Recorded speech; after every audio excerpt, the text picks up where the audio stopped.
This is a model, Robert, who has come in to sit for us for a test makeup. We always do test makeups for aliens because you never know what can happen. And this one will be airbrush, but I like to do it by hand first because this particular alien is has to be the mirror image of our actress Gemini, played by Laura Bertram, and she's all hand painted. We used to airbrush her, but so I'm simulating the look by hand, and then we're going to airbrush it to expedite time. So his makeup is, he's the moon and she's the sun, so, and his is the opposite. I've sort of designed it to be the opposite of her, and it's sort of based on a Native American moon, loosely. We're using water-based makeup, so that's what we use on Laura, and that's what we'll be using on the actor when he comes in. And then he also has prosthetic ears. These aren't his prosthetic ears, but he'll have his own ears, which will be done much better than they are today, because all moons have ears. So did you design the makeup? I did. Yeah, we had a concept meeting with Bob Engels, and Bob and I drew up, I always do my makeups on heads, so after we had a little meeting, I drew up 2 different looks on a head. I did one sun and one moon. When you do an alien, you have to think of him like he has a pattern on his whole body, so we're figuring out his pattern from his hands, chest, and we're not doing his arms, but we'll paint up his arms up to his elbows.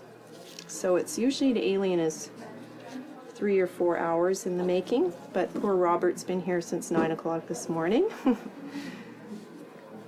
So it sounds like the concept is that what we are seeing is the alien's skin, not an alien who is wearing makeup. That's right, and that's what we really try to strive for, that, you know, it really gives that impression. I mean, he is a humanoid, but that it looks like it. So I hope that's what it, in the end it will look like. And then I'll blend it with a brush, and then we'll put sparkles on him, two layers of sparkles, because it sort of mutes the makeup down and makes it look like it's blended into the skin more. And then because the sun is sparkly, so the moon will be sparkly too. Kind of in general, where do you get your inspiration? Do you collect? We collect. You know, you buy books, and sometimes someone will be inspired. An episode will be based loosely on a movie, or someone will say, "Oh my God, did you see this old movie?" And so you'll watch it, and you can get ideas from that. But you never want to copy something. You want to have your own ideas. So my best ones come to me in the middle of the night when I'm sleeping, and that's a good place to get them from. What do you think? Just from books and looking at pictures for aliens, a lot of things, birds and fish are good inspirations. And what else? So do you do a sketch on paper, or do you always use the architecture of a No, I sketch it out. I think about it in my head, then I put it on paper, and then I put it onto the head. And that seems to work pretty well. We always try to get a photo of the actor. If we can't get a photo, then we'll watch their audition tape and really see what they look like. And of course you have to adapt it to their sideburns. Like this makeup, for example, usually you would shave their sideburns off so that it doesn't go right through it. And on a head, those are kind of things you forget about. So we'll have to see if we can get the actor to shave them off. If not, we'll just go around it. But if you were doing a prosthetic makeup, you would definitely try not to have any sideburns there. But with a painted makeup, you can get away with it more, although I would really not like to have them. I just think it creates more authenticity, even though it's fake. Now, is there a very clearly defined territory between hair and makeup on this No, show? on this show, Linda and I collaborate all the time. We always have, we always talk about what, you know, we'll each come up with an idea, but if it doesn't work for the other person, you know, we each both try to work together to make that makeup work for the other person. And I think we work quite well together. It's a good collaboration between the two of us. So we've been really fortunate that way. And also you have to work.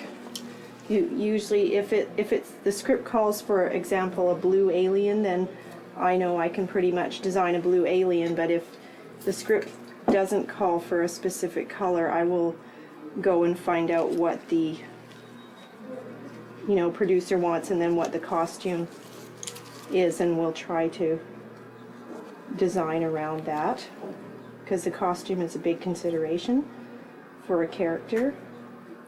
But usually you get you know, the producer will say, I want him to resemble a fish or something like that, and then so that you have somewhere to go. Or you may have your own vision and convince the producer to do what you want with their input also, you know. So it is really a collaborative thing. And the production designer too has a big say in what goes into things, and usually if you do a good job, they'll like it. But we all have thoughts, so it's good to be open-minded and never be too married to your idea. Makeup seems like it's a very intimate kind of It is. part of this production process. I guess do you get to know the cast members pretty well? Yes, Laura knows us pretty well. Our trans alien.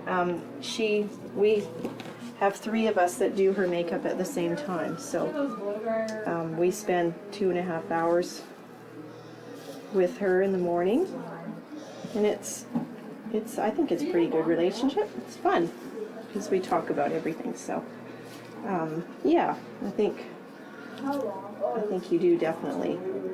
Even with regular makeup, you do, because you work so you're working in someone's close proximity to someone. What characteristics does someone need to have to be a good makeup artist? Well, creative for one thing. I think that's obvious, but they have to be a person who works well with other people.